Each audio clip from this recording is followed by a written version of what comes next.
So here is the next topic of the fundamental unit of life. Last lecture we have studied about cell membrane, cell wall, nucleus and cytoplasm. Today we are going to discuss about various cell organelles. So the first and most important cell organelle is mitochondria.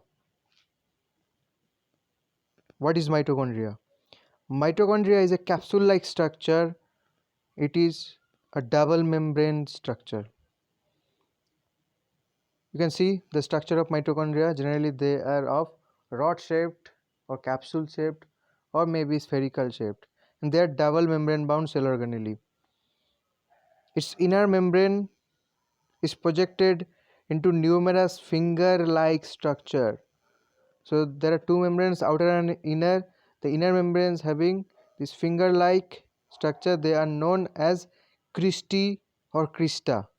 Okay, in plural cristae, in singular crista. Mitochondria are the sites of cellular respiration, means these are the sites of production of energy. Okay, ATP is produced here. Mitochondria में ATP produce होता है, and that is why mitochondria are known as powerhouse of cell. And mitochondria is one of those cell organelles who are having their own DNA and RNA and ribosome. Okay, so mitochondria can produce their own protein. That's why mitochondria are known as semi autonomous cell organelles. मतलब ऐसा cell organelle जो खुद का protein खुद का काम खुद कर सकता है, जिसको न्यूक्लियस के ऊपर डिपेंडेंट नहीं रहना पड़ता है. Okay, that's why mitochondria is the semi autonomous cell organelles because they are having its own DNA. अब माइटोकॉन्ड्रिया का जो डीएनए होता है ये न्यूक्लियस का डीएनए जैसा नहीं होता है. It's unlike the cellular DNA. Rather, the DNA of mitochondria is we can resemble the mitochondrial DNA or empty DNA to the nucleus of prokaryotic organism. यानी कि बैक्टीरिया में जैसे डीएनए होता है, माइटोकॉन्ड्रिया में वैसे ही डीएनए पाया जाता है. Okay, function cellular respiration means due to this mitochondria energy is produced inside the cell, hence they are known as powerhouse. Okay,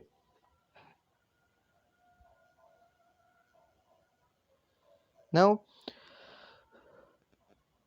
endoplasmic reticulum. Endoplasmic reticulum is a mesh like structure which is composed of numerous tubes. It extends from the plasma membrane to the nuclear membrane. ये nucleus है, nucleus का जो outer membrane है वहाँ से start होके ये plasma membrane तक साइटोप्लाज्म में थ्रू आउट द साइटोप्लाज्म ये एक मेश यानी कि एक नेटवर्क फॉर्म करके सिचुएटेड रहता है.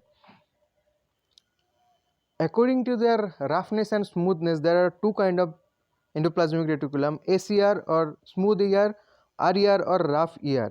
ऐसा क्यों है? कुछ endoplasmic reticulum smooth, कुछ endoplasmic reticulum rough. Here we can see on the outer membrane of few endoplasmic reticulum there are deposition of ribosome.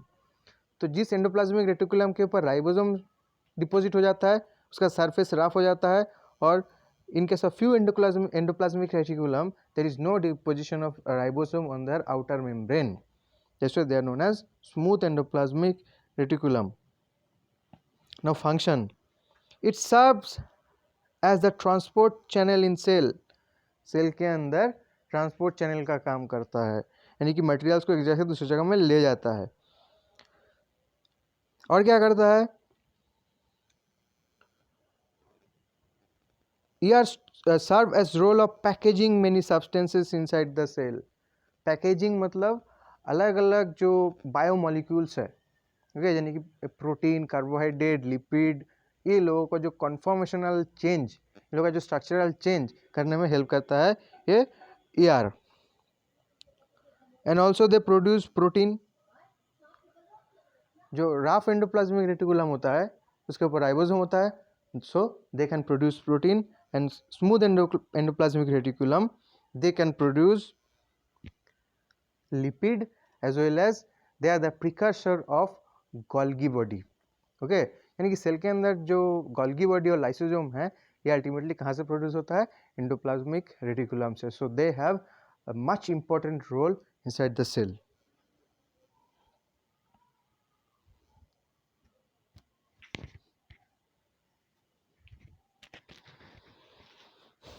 Now, Golgi complex or Golgi apparatus or Golgi body. There are many names.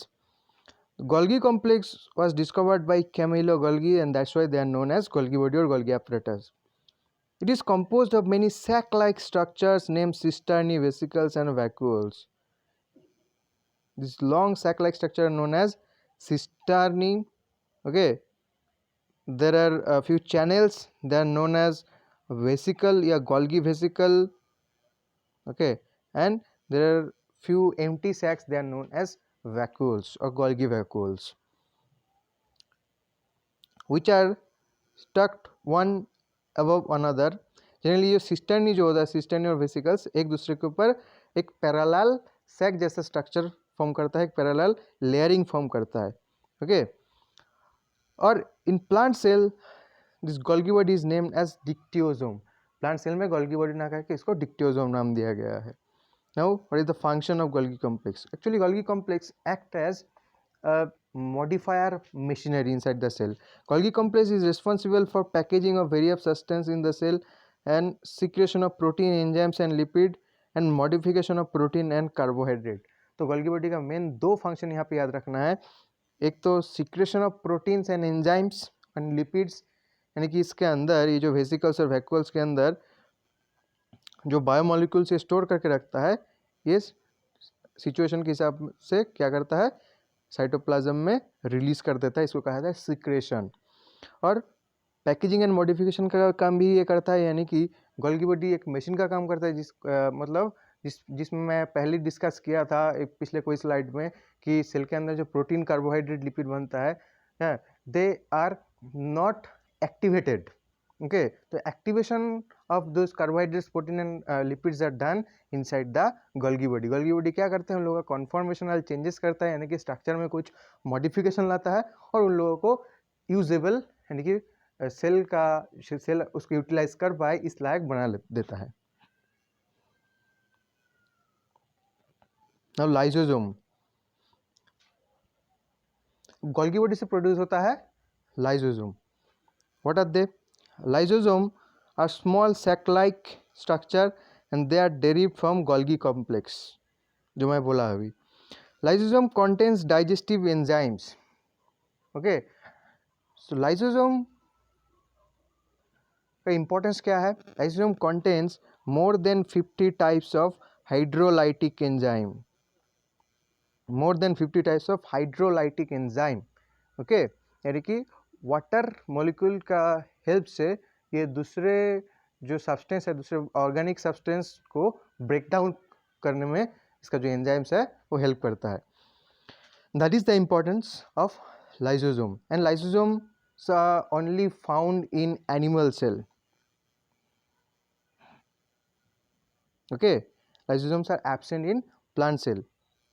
Function of lysosome: the enzymes in the lysosome digest the foreign particle and thus destroy them.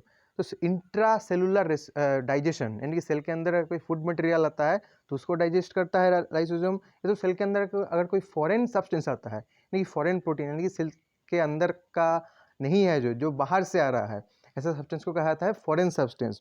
तो ऐसा substance को digest करता है, ultimately उसको destroy करने में help करता है. समटाइम्स द लाइसोसोम में burst opens and its content ends up digesting the content of the cell. The cell gets killed in the process. Due to this, lysosome is also called suicidal bag of cell. When cell is affected or cell is attacked by virus or bacteria or fungus, any pathogen, when cell face any pathogenic attack, then lysosome, what it does in order to avoid the infection to the neighboring cell, यानी कि एक cell जब infected हो जाता है, उस cell से infection दूसरे जो नेबरिंग जो सेल है उसके आसपास जो सेल है इन्फेक्शन ना फैल जाए, इसलिए क्या करता है, लाइसोसोम ब्लास्ट हो जाता है और अपना खुद का जो सेल है उसी को डाइजेस्ट कर देता है, यानी कि उसका जो कंपोनेंट है उसको डाइजेस्ट कर देगा तो सेल मर जाएगा. तो क्या होगा, जो इन्फेक्शन है वो बाहर नहीं जा पाएगा। मानो कि बात ऐसा है कि एक बिल्डिंग में टेररिस्ट अटैक हुआ है, ओके। अब ये जो टेररिस्ट है उस जगह से शहर का अलग अलग कोने में फैल सकता है। तो अब क्या किया गया, कमांडो ने हाँ बिल्डिंग में अंदर घुसा और बिल्डिंग के अंदर बम ब्लास्ट कर दिया। उसमें कमांडो खुद भी मारा गया, और बिल्डिंग का सारे लोग भी मारा गया, और बिल्डिंग के अंदर जो टेररिस्ट था वो सब भी मर गया। तो इसमें फ़ायदा क्या होगा, वो टेररिस्ट जो है वो उस बिल्डिंग से बाहर नहीं जा पाएगा, okay. That is why lysosomes, और लाइसोसोम का जो फंक्शन है कुछ ऐसा ही होता है। जैसे they are known as suicidal bags.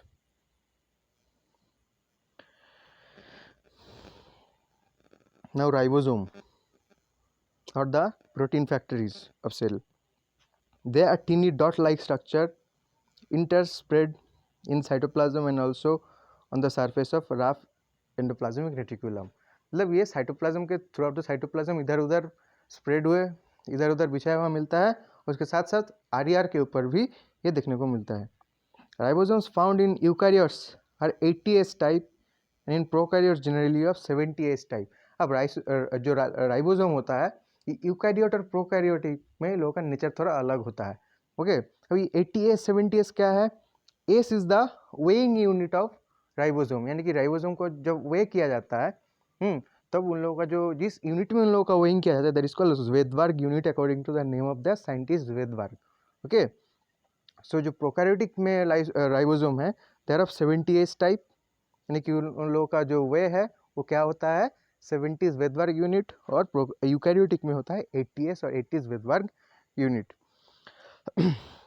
If we look at the structure of ribosome is made up of two structure, large subunit and small subunit, and that is why the structure is known as telephone receiver model. This is the telephone, this is the receiver, and this is the telephone, okay.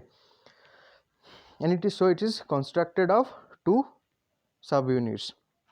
So function, ribosome is responsible for protein synthesis, so known as protein factory of cell, okay. यानी कि ribosome का actually function क्या होता है, ribosome can read mRNA। Actually हम लोग जानते हैं कि डीएनए सेल का सारे एक्टिविटीज तय करता है, ओके। तो डीएनए क्या करता है, डीएनए mRNA को मैसेज भेजता है कि किस तरह से प्रोटीन बनाना है। mRNA carries that code which is given by DNA, the order which is given by DNA. तो mRNA को रीड करने का काम करता है राइबोसोम, और mRNA में जिस तरह से प्रोटीन बनाने के लिए बोला जाता है प्रोटीन का कोड रहता है, उसी तरह से राइबोसोम प्रोटीन बनाते हुए जाता है, okay. Next one is plastid. Plastid found only in plant cell, absent in animal cell. So these are somewhat similar to mitochondria in appearance, यानी कि they are maybe of rod shape, they are maybe of capsule shaped, or they are maybe of spherical shaped, and they are also double membrane bound as like mitochondria, and they are having their own DNA and ribosome. That's why plastids are also semi autonomous cell organelle, यानी कि खुद का protein खुद ये बना सकता है। Plastid को भी सेल का न्यूक्लियस के ऊपर डिपेंड रहना नहीं पड़ता है। Plastids are found in plant cell. They are of two types. Okay. There are two types, chromoplast and leucoplast.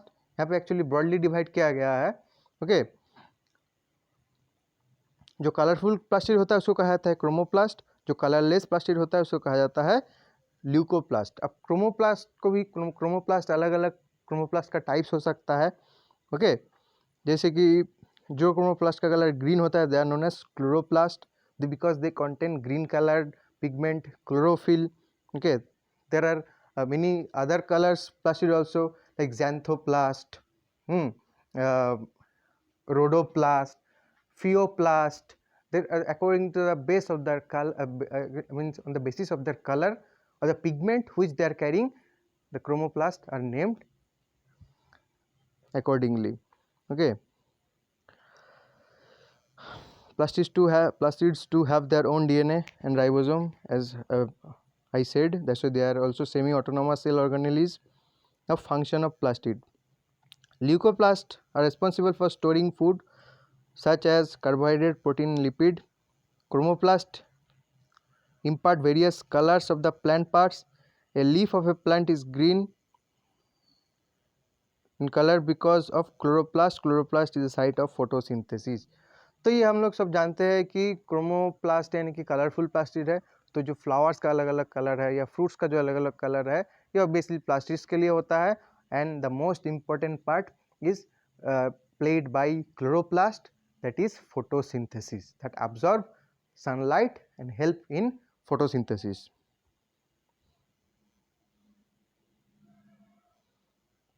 Now vacuole, these are fluid filled chambers and are often seen many cells. Vacuoles का क्या काम होता है? Store house का काम होता है, यानी कि जो भी एक्सेस मटेरियल होता है सेल का वो सेल अपना वैक्यूल्स में स्टोर करके रख देता है. Okay, vacuoles are very large in plant cell. Generally plant cell में जो वैक्यूल होता है एक सिंगल एक सेंट्रल लार्ज वैक्यूल देखने को मिलता है. जनरली प्लांट सेल में वैक्यूल, जनरली एनिमल सेल में वैक्यूल देखने को नहीं मिलता है except few unicellular animals like amoeba, paramecium. हाँ, ये लोगों में वैक्यूल देखने को मिलता है, फूड वैक्यूल, फूड को स्टोर करने के लिए. लेकिन जनरली एनिमल सेल में वैक्यूल नहीं होता है.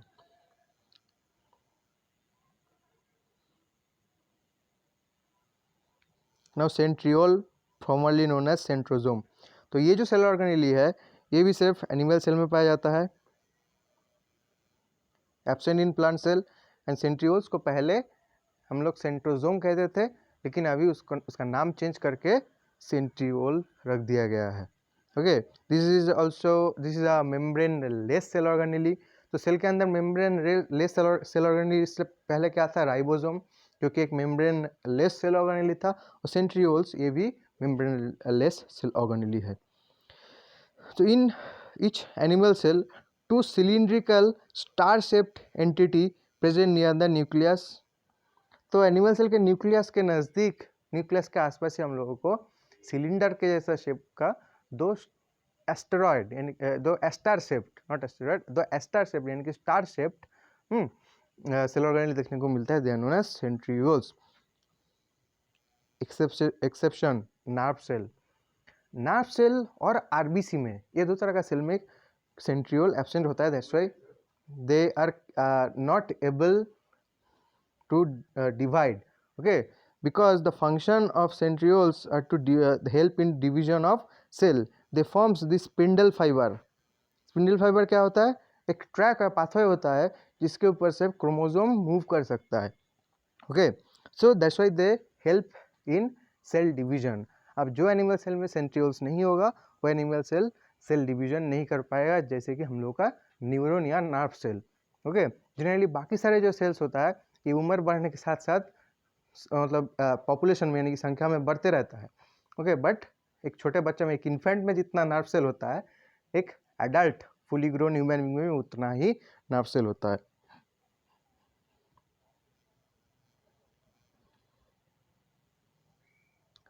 So this is all about the basics of cell organelles. Thanks all.